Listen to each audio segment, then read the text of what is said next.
Good morning. Dear students, today we are going to do some problems from our NCERT textbook. I know most of you are interested in solving problems in physics, but some of you find it very difficult.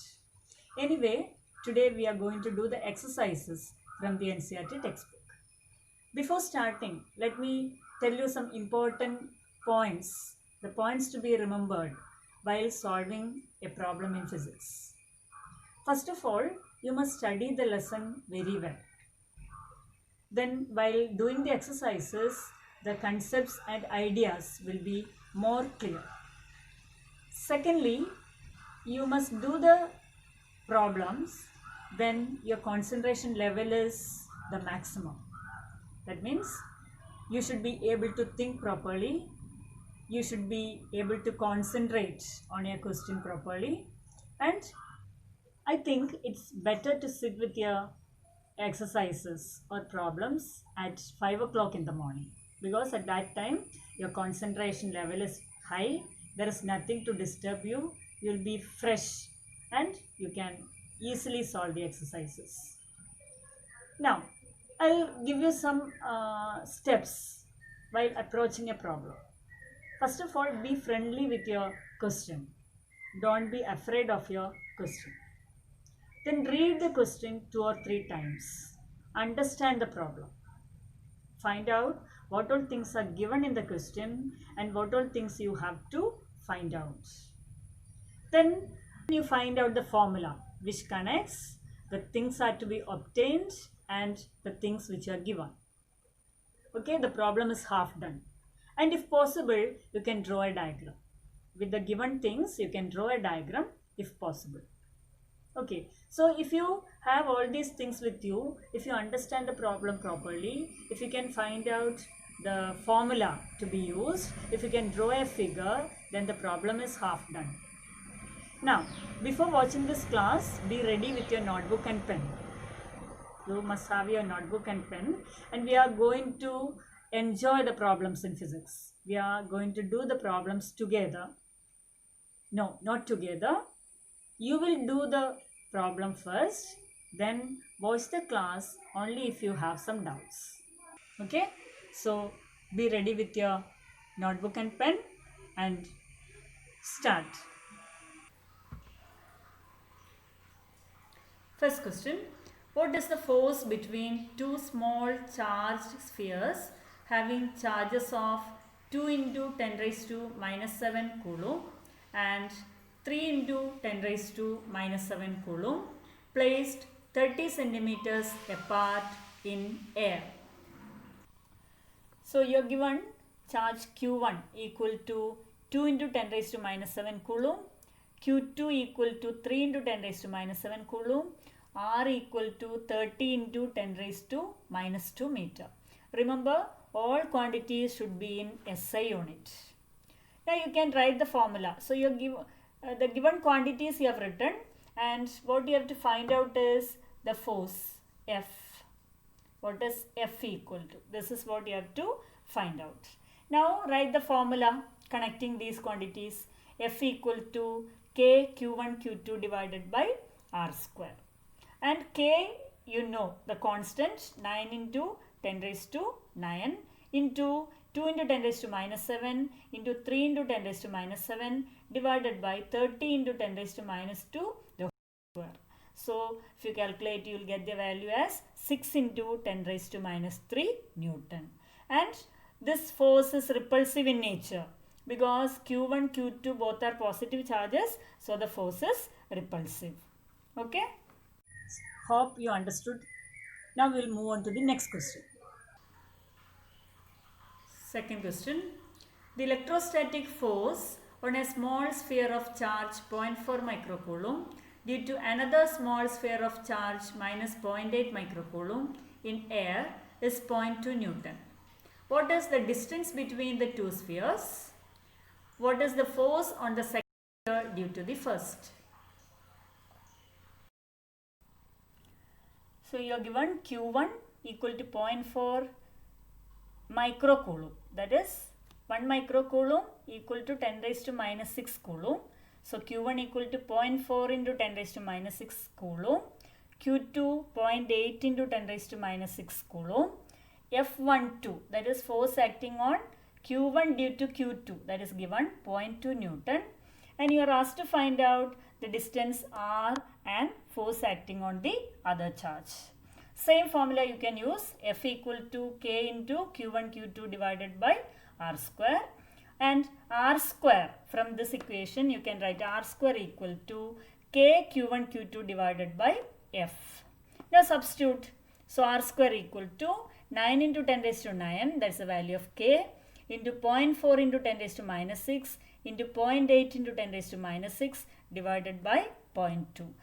Get the answer as 14.4 into 10 raised to minus 3 meters or 0.0144 meter. That is the value of R square, but you want to find out R. That is 0.12 meter. That is the distance between the charges. Now you are asked to find out the force acting on the other charge. What is the force acting on the other charge? Now, what is the force acting on Q2 due to Q1? We know when you have two charges, there is a force on the first charge due to the second, and equal forces acting on the second charge due to the first.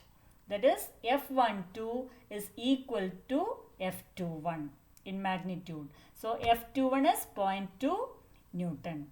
And what is the nature of that force? Q2 is, you are given Q2 as a negative charge. Q2 is negative and Q1 is positive. So the force is attractive in nature. Okay, the force is attractive in nature. Hope you understood. Now the third question, check that the ratio KE square divided by GME MP is dimensionless. Look up a table of physical constants and determine the value of this ratio. What does the ratio signify? Now coming to the third question, you are given KE square divided by GME MP. And you are asked to find out whether the quantity is dimensionless. Okay. Now we are giving a name P for just for convenience. So let P equal to KE square divided by GME MP. Each one you know, K 1 by 4 pi epsilon 0, E charge of an electron, G universal gravitational constant, ME mass of electron and MP mass of proton. So let's find out the unit. Okay, find out the unit. Unit of K is unit of 1 by 4 pi epsilon 0, where 4 pi is constant, there is no unit, and epsilon 0, the unit of epsilon 0 is Coulomb square Newton inverse meter raised to minus 2. So unit of K is just inverse of that. So Coulomb raised to minus 2 Newton meter square. Then unit of E square, E charge, so unit of E square Coulomb square. Then unit of GME MP. For convenience, we are finding GME MP together. That is from gravitational law. Okay. F equal to G mm by R square. From that equation, you will get GME MP equal to FR square. Okay. GME MP equal to FR square. So force unit Newton, R square unit meter square. So unit of GME MP Newton meter square. Now just substitute to find out the unit of P. You have Coulomb raised to minus 2 Newton meter square, Coulomb square divided by Newton meter square. You get no unit. So that means the quantity has no dimension. Okay. So next part of the question is to find out the numerical value of that quantity. So you get P equal to 2.4 into 10 to 39. Substituting the values of K, E square, G, ME, MP. Each value if you substitute you will get. So you have the equation FE equal to K Q1 Q2 by R square. Here Q1 equal to E, Q2 equal to E. Charge of electron, charge of proton, both equal to E. So you can write Ke into E divided by R square. Now Fg, that is the force of gravity between the electron and the proton, it is G me mp divided by R square. Me, as you know, mass of electron, mp, as you know, it is mass of proton divided by R square, distance square. Now let's find out the ratio Fe divided by Fg. And from these two equations, you will get the ratio as Ke square divided by G me mp, where all the values are constants, and if you substitute the values, you will get the answer to be 2.4 into 10 raised to 39. So Fe by Fg equal to 2.4 into 10 raised to 39, and hence Fe equal to 2.4 into 10 raised to 39 Fg. That means Fe is the electrostatic force between the electron and the proton. Fg is the gravitational force between the electron and the proton. So the statement above, or the formula above, tells you that the electrostatic force is much stronger than the gravitational force. And we know there are four forces, and of the four basic fundamental forces, the gravitational force is the weakest force in nature. And the other three forces are, which are the other three forces? You have already studied that in +1 class: weak force, electromagnetic force, and nuclear force. So altogether you have four basic forces, of which gravitational force is the weakest, nuclear force is the strongest, and electrostatic force is included in electromagnetic force. So electrostatic force between a proton and an electron is about 10 raised to 39 times the gravitational force. Okay. Question number 4. Explain the meaning of the statement electric charge of a body is quantized. B part. Why can one ignore quantization of electric charge when dealing with macroscopic, that is large scale charges?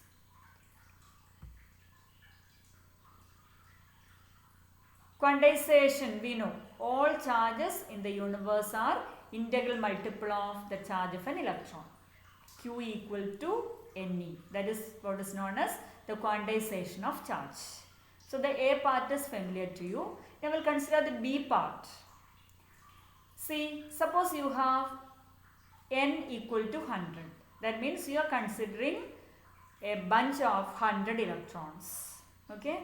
Now what is the mass of these 100 electrons? We know mass of one electron is 9.1 into 10 raised to minus 31 kilogram, which is very, very small. So 100 into 9.1 into 10 raised to minus 31 kilogram is microscopically small. Even if you consider 100 electrons, there is no change. Means the mass is very, very small. So this quantization can be considered only in the case of microscopic bodies, because the mass of the fundamental charge is negligibly small. That's the reason why you cannot consider quantization for macroscopic bodies. Okay. Question number 5. When a glass rod is rubbed with a silk cloth, charges appear on both. A similar phenomenon is observed with many other pairs of bodies. Explain how this observation is consistent with the law of conservation of charge. When glass rod is rubbed with silk, one body gets one kind of charge and the other body gets the other kind of charge. What happens here? The charges or the electrons are transferred from one body to the other. The body which loses electrons will get positive charge, and the body which gains electrons will get negative charge. So there is only transfer of electrons taking place, and that is inconsistent with the law of conservation of charge. No charge is created, no charge is destroyed, only it is transferred from one body to the other body. Question number 6. 4-point charges QA equal to 2 microcoulomb, QB equal to minus 5 microcoulomb, QC equal to 2 microcoulomb and QD equal to minus 5 microcoulomb are located at the corners of a square ABCD of side 10 centimeters. What is the force on a charge of 1 microcoulomb placed at the center of the square? So QA means charge at the vertex A. QB means charge located at the vertex B. Okay. QC means charge located at the vertex C. And QD means charge located at the vertex D. And each side of the square is 10 centimeters long. You have 1 microcoulomb charge placed at the center of the square. Data given are represented in this figure. Okay, you are given that all 4 charges are at the vertices of a square. So I have drawn a square ABCD and the charges are located at the vertices 2 microcoulomb, minus 5 microcoulomb, 2 microcoulomb and minus 5 microcoulomb respectively. Okay, 1 microcoulomb charge is kept at the center of the square. 10 centimeter is the side of the square. So you want to find out the net force acting at O, means acting at 1 microcoulomb charge. So we know that 1 microcoulomb charge is acted upon by forces from all 4 charges. That's what you studied in superposition principle. A charge will experience the force from all other charges and net force is the vector sum of forces due to individual charges. So here we are going to apply the superposition principle. First of all, we'll find out the force acting on 1 microcoulomb charge due to each of these charges. Okay. Specifically, the direction we'll find out first. So you have charge A here, 2 microcoulomb. What is the direction of force acting on 1 microcoulomb due to the charge kept at A? Okay. Force on 1 microcoulomb charge due to A. That is represented as FA. What is the direction of that force? Both are positive charges. 1 microcoulomb is a positive charge. At A you have a positive charge. So this 1 microcoulomb will be repelled. Okay. So FA. This is the direction of FA. Similarly, find out the direction of force on this 1 microcoulomb due to the charge at C. Due to the charge at C, how will this 1 microcoulomb charge move? What kind of force is acting? Here also you have a positive charge. 1 microcoulomb is a positive charge. So naturally the force is repulsive in nature. So 1 microcoulomb charge will be repelled due to the influence of C. So FC is along this direction. So the figure shows that FA and FC are opposite in direction. Similarly, find out the direction of force acting on 1 microcoulomb due to the charge at B. Here, listen, at B you have a negative charge. Okay. So at O you have a positive charge. So this will be attracted towards this negative charge. So FB will be along this direction. This force is attractive in nature. Now at D again you have a negative charge. So tell me what is the direction of force acting on 1 microcoulomb due to the charge at D? Naturally it is attractive. This 1 microcoulomb will be attracted towards this negative charge. So FD is along this direction. So now the problem is over because you got the direction of all 4 forces FA, FB, FC, FD. Now you just have to substitute and find out FA equal to, the equation is K Q1 Q2 by R square as usual. Now substitute for K, Q1 2 into 10 raised to minus 6, Q2 is this charge 1 microcoulomb. So 1 into 10 raised to minus 6 divided by distance. Distance means here the distance between A and O. Okay. OA is the distance. That distance is root 2A. It is diagonal of the square. Length of the diagonal root 2A. So root 2 into side 10 into 10 raised to minus 2, that I have written as root 2 into 10 into 10 raised to minus 2 is written as 0.1. This much meter. Okay. So substitute for that. You'll get 0.9 Newton along this direction. Similarly, what is the magnitude of force Fc? Substitute same way, same charge, same distance. Distance between C and O, same. Okay. So you'll get again 0.9 Newton. Now what is Fa plus Fc? Sum of these two. Both are in opposite direction. And you got now the magnitude as equal. Both are 0.9 Newton. So net force Fa plus Fc. Sum of these two forces again equal to 0. Similarly, you find out Fb. That is force acting on 1 microcoulomb charge due to B. I have told you it is attractive and the magnitude is 9 into 10 raised to 9 into Q1 5 into 10 raised to minus 6 into Q2 1 into 10 raised to minus 6 divided by same distance. Okay, length of the diagonal root 2 into 0.1 the whole square. You will get the value to be 2.25 Newton. Similarly, you can find out the value of Fd. Same value you will get 2.25 Newton. And one important thing to remember is that while doing problems with electric field and electrostatic force, you don't have to consider the sign of the charge because we have already taken the sign of the charge into consideration while drawing this, while finding the direction. The direction of Fa, Fb, Fc, Fd. All the directions we have obtained by taking into consideration the sign of each charge. Because once you have taken the sign into consideration, so again while substituting the numerical values, you don't have to substitute with sign.